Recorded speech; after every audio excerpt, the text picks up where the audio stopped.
নিশ্চিত করেছে পাকিস্তানের সেনাপ্রধান জেনারেল আসিম মুনিরকে গ্রেপ্তার করা হয়েছে। আসসালামু আলাইকুম প্রিয় দর্শক শ্রোতা, পাকিস্তানের সেনাপ্রধান আসিফ মনির আটক হয়েছেন। ভারতীয় গণমাধ্যম স্পষ্ট করেছে। এবার নেতৃত্ব দিবেন কি ইমরান খান? চলুন আসিফ মনির সম্পর্কে আগে জেনে আসি, তারপরে ভিডিওতে বিস্তারিত দেখতে পারবেন। আসিফ মনির জন্ম 1968। আসিফ মনির পাকিস্তান সেনাবাহিনীর একজন জেনারেল এবং বর্তমান সেনাপ্রধান হওয়ার পূর্বে তিনি সেনা সদরে কোয়ার্টার মাস্টার জেনারেল ছিলেন। তিনি গুজরান ওয়ার্ল্ড 30 কোরের কমান্ডার ছিলেন। 17 জুন 2019 তারিখ থেকে 6 অক্টোবর 2021 তারিখ পর্যন্ত তিনি জেনারেলের পদবিতে পাকিস্তানের গোয়েন্দা সংস্থা ইন্টার সার্ভিসের ইন্টেলিজেন্সের মহাপরিচালকও ছিলেন 2019 সালের 16 জুন পর্যন্ত। চলুন ভিডিওতে বিস্তারিত দেখে আসি। বন্ধুরা, বর্তমানে পাকিস্তান অত্যন্ত ক্রিটিক্যাল একটি সময়ের মধ্যে দিয়ে যাচ্ছে। বিশেষ করে যখন বৃহত্তম প্রতিবেশী ভারতের সঙ্গে যুদ্ধ আসন্ন, যে কোনো মুহূর্তে সংঘর্ষ এবং পদাতিক যুদ্ধও হতে পারে। ঠিক এমতো অবস্থায় পাকিস্তানের যে সাধারণ জনগণ রয়েছে তাদের গণহারে এই যুদ্ধে অংশগ্রহণ এবং দেশের সার্বভৌমত্ব রক্ষা করার জন্য ঐক্যের ডাক দিয়েছে পাকিস্তান সেনাবাহিনী। এবং একটি দেশের সেনাবাহিনী যখন সার্বভৌমত্ব রক্ষার জন্য জনগণকে ঐক্যের ডাক দেয় তখন কিন্তু সবাই ঝাঁপিয়ে পড়ে। তবে পাকিস্তানের ক্ষেত্রে বিষয়টা জটিল, বিশেষ করে যখন পাকিস্তান সেনাবাহিনী পাকিস্তানের গণতন্ত্রকে রুদ্ধ করে রেখেছে। দেখুন, একটি দেশের সার্বভৌমত্ব রক্ষা এবং শত্রুর বিরুদ্ধে যুদ্ধে জয়লাভ করা, এটা সবসময় কিন্তু অস্ত্র এবং প্রযুক্তি দিয়ে হয় না, সেনাবাহিনী দিয়েও হয় না।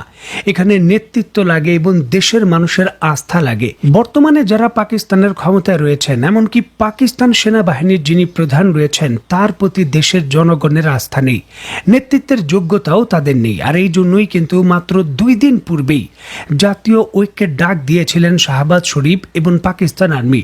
সেখানে কিন্তু দেশের জনগণ এবং অন্যান্য দল কোনোভাবেই তাদের নেতৃত্বে ঐক্যবদ্ধ হওয়ার ক্ষেত্রে একমত পোষণ করেননি। ভারতে যেরকম জাতীয় ঐক্য হয়েছে, সর্বদলীয় বৈঠক হয়ে সবাই সমর্থন দিয়েছে, পাকিস্তানে এই জিনিসটা হওয়া খুবই কঠিন।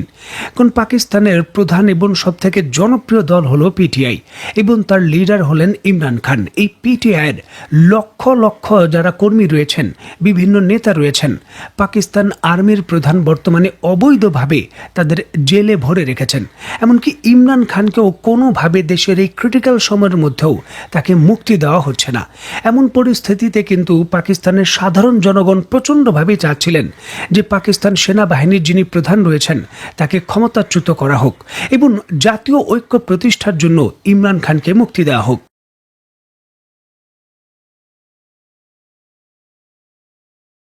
যদিও পাকিস্তানের পক্ষ থেকে আনুষ্ঠানিকভাবে এই বিষয়কে কেন্দ্র করে এখনো চূড়ান্ত ঘোষণা দেওয়া হয়নি, তবে বিভিন্ন সংবাদ মাধ্যম তাদের খবরে কিন্তু দাবি করেছে এবং নিশ্চিত করেছে পাকিস্তানের সেনাপ্রধান জেনারেল আসিম মুনিরকে গ্রেপ্তার করা হয়েছে, তাকে গৃহবন্দী করা হয়েছে এবং ক্ষমতার পরিবর্তন হয়েছে পাকিস্তান আর্মিতে। জনগণের যে আকাঙ্ক্ষা রয়েছে তা বাস্তবায়নের জন্যই আসিম মুনিরকে সরাসরি ক্ষমতা থেকে ক্ষমতাচ্যুত করা হয়েছে।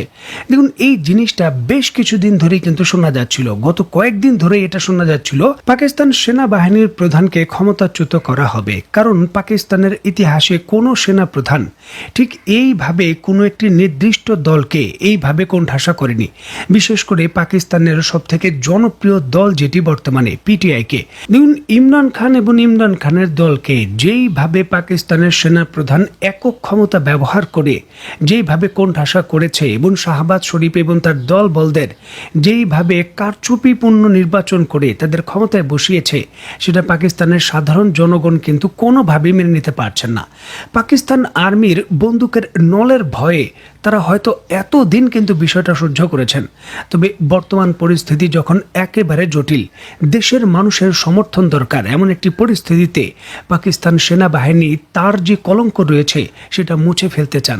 পাকিস্তানের সংবাদ মাধ্যম দ্য পাকিস্তান ট্রিবিউন এবং অন্যান্য সংবাদ মাধ্যমের ইঙ্গিত থেকে যেমনটা বোঝা যায়, পাকিস্তান সেনাবাহিনীর এই নাটকীয় যে পরিবর্তন হয়েছে, এই পরিবর্তনের নেতৃত্ব দিয়েছেন পাকিস্তান সেনাবাহিনীর joint chief of staff committee CGS এর চেয়ারম্যান জেনারেল সাহির শামসেদ মির্জা। তিনিই কিন্তু এই জেনারেল যে আসিম মুনির রয়েছে তাকে গ্রেপ্তার করেছেন। দেখুন, স্ক্রিনে বর্তমানে আপনারা যে ব্যক্তির ছবি দেখছেন, ইনি হলেন জেনারেল সাহির শামসাদা মির্জা, পাকিস্তান সেনাবাহিনীর খুবই প্রভাবশালী একজন ব্যক্তি এবং 4 স্টার জেনারেল। বর্তমানে তিনি chairman joint chief staff of কমিটির দায়িত্ব পালন করছেন। এই পদে 2022 সালের 27শে নভেম্বর থেকে তিনি রয়েছেন।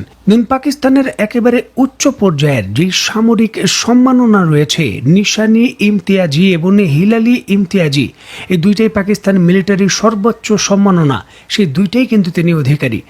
ইমরান খানের যে রাজনৈতিক দল রয়েছে PTI এবং ইমরান খানের ইস্যুকে কেন্দ্র করে পাকিস্তান সেনাবাহিনীর সঙ্গে যে ক্রাইসিস তৈরি হয়েছে, এই সমস্যার সমাধানের জন্য যে আলোচনা হয়েছে, সেই আলোচনায় তিনি নিরপেক্ষ ভূমিকা পালন করে অলরেডি পাকিস্তানের জনগণের কাছে খুবই জনপ্রিয়। পাকিস্তানের শাহবাজ শরীফের রাজনৈতিক দল ব্যতীত মোটামুটি পাকিস্তানের সকল রাজনৈতিক দলই একত্রতা প্রকাশ করেছে যে জনাব মির্জা যদি পাকিস্তান সেনাবাহিনীর দায়িত্ব নেন, সেনাপ্রধান হন, তাহলে তার ঐক্যের ডাকে সবাই একত্রিত হবেন। আর দেশের প্রয়োজনে অত্যন্ত গুরুত্বপূর্ণ এই প্রেক্ষাপটে সাবেক সেনাপ্রধানকে গৃহবন্দী করে ক্ষমতাচ্যুত করে জনাব মির্জা পাকিস্তান সেনাবাহিনীর দায়িত্ব নিয়েছেন। এমনটাই কিন্তু আন্তর্জাতিক সংবাদ মাধ্যম এবং পাকিস্তানের বিভিন্ন সূত্র থেকে নিশ্চিত হওয়া গেছে।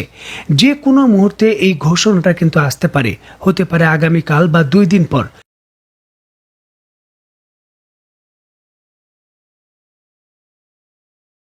যদিও আনুষ্ঠানিকভাবে এই তথ্যের যে সত্যতা, সেটা স্বাধীনভাবে পাকিস্তানের সংবাদ মাধ্যম থেকে যাচাই করা যায়নি, তবে আফগানিস্তানের সংবাদ মাধ্যম এবং ভারতের সংবাদ মাধ্যম সহ কয়েকটি সংবাদ মাধ্যম এমনটাই দাবি করছে যে শাহবাজ শরীফের যে বাড়ি রয়েছে তার 20 কিলোমিটার কাছাকাছি শক্তিশালী বিস্ফোরণের খবর পাওয়া গেছে। এখন সেটা কি কারণে হয়েছে, পাকিস্তান সেনাবাহিনী সেই জায়গায় বিস্ফোরণ ঘটিয়ে পাকিস্তানের যিনি প্রধানমন্ত্রী রয়েছেন বর্তমান, তাকে কি ক্ষমতাচ্যুত করবেন, সেই বিষয়গুলো নিয়ে কিন্তু জল্পনা কল্পনা শুরু হয়েছে। পাকিস্তানের সেনাবাহিনীর প্রধান একেবারে অবৈধভাবেই কিন্তু ইমরান খানকে দীর্ঘদিন ধরে বন্দী করে রেখেছেন এবং তার প্রভাব বলয়ে যে সকল সামরিক অফিসার ছিলেন এবং উচ্চপদস্থ সামরিক কর্মকর্তা ছিল পাকিস্তান আর্মি, তাদের ব্যবহার করে কিন্তু ইমরান খানের জনপ্রিয় দলের যে নেতারা রয়েছেন তাদেরও কোণঠাসা করা হয়েছে। এখন জনবিস্ফোরণ শুধু অপেক্ষায়। অভ্যন্তরীণভাবে যদি এই জনবিস্ফোরণ ঘটে যায়, সেটা পাকিস্তানের জন্য হিতে আরও বিপরীত হবে। ভারতের সঙ্গে পরিস্থিতি মোকাবেলার পরিবর্তে নিজেরাই কিন্তু নিজেদের বিরুদ্ধে লড়াই করতে হবে। এমন একটি জটিল পরিস্থিতিতে বিতর্কিত ব্যক্তি পাকিস্তান সেনাবাহিনীর প্রধানকে সরিয়ে দেওয়া এবং নতুন জনাব মির্জার ক্ষমতা নেওয়া পাকিস্তানের জন্য খুবই একটা ভালো বিষয়, ইতিবাচক বিষয়। দেশের জনগণকে ঐক্যবদ্ধ করা যাবে এবং ভারতের বিরুদ্ধে আগ্রাসন, যে কোনো আগ্রাসন মোকাবেলার জন্য ঐক্যবদ্ধভাবে সেটা মোকাবেলা তারা করতে পারবে। দেখুন, এই জিনিসটা একটা ওপেন সিক্রেট। পাকিস্তানের ভেতর যে ক্ষমতার পরিবর্তন হয়েছে বা নতুন যারা ক্ষমতায় এসেছেন, এই সকল কিছুর মাস্টার মাইন্ড হলো যুক্তরাষ্ট্র। যুক্তরাষ্ট্রের প্রশাসন এটা বাস্তবায়ন করেছে। যে জিনিসটা চীন কিন্তু কোনোভাবেই পছন্দ করেননি, কারণ যুক্তরাষ্ট্রের দয়ার উপর নির্ভর করে যারা ক্ষমতায় এসেছেন তাদেরকে চীন চূড়ান্তভাবে সহযোগিতা করতে নাও পারে। আর এক্ষেত্রে পাকিস্তানের ভেতর যে ক্ষমতার পরিবর্তন হয়েছে সেখানেও চীনের কলকাঠি রয়েছে, অনেকেই কিন্তু এমনটা বলছেন, কারণ চীনের সঙ্গে ইমরান খানের সম্পর্ক অত্যন্ত ঘনিষ্ঠ। ইমরান খান যেই লেভেলে যুক্তরাষ্ট্রের সমালোচনা করেছে এবং আফগানিস্তানের তালেবানদের সঙ্গে সম্পর্ক স্থাপন করেছে, সেটা নজিরবিহীন। ইমরান খানের মুক্তি পাকিস্তানের জন্য নতুন দিগন্ত উন্মোচন করার মতো, কারণ এর সাথে সাথেই চীনের সঙ্গে আরো শক্তিশালী সম্পর্ক হবে এবং আফগানিস্তানের সঙ্গে বর্তমানে সম্পর্কের যে অবনতি হয়েছে সেটাও রাতারাতি কিন্তু অনেকটাই ঠিকঠাক হয়ে যাবে। অনেকেই কিন্তু এমনটা মনে করছেন যে ভারতের প্রত্যক্ষ মদদে, বিশেষ করে রয়ের প্রত্যক্ষ মদদে সীমান্ত এলাকায়, আফগানিস্তানের সীমান্ত এলাকায় যে জটিল পরিস্থিতি তৈরি হয়েছে সেটা ইমরান খানের অংশগ্রহণেই কিন্তু সমাধান হতে পারে।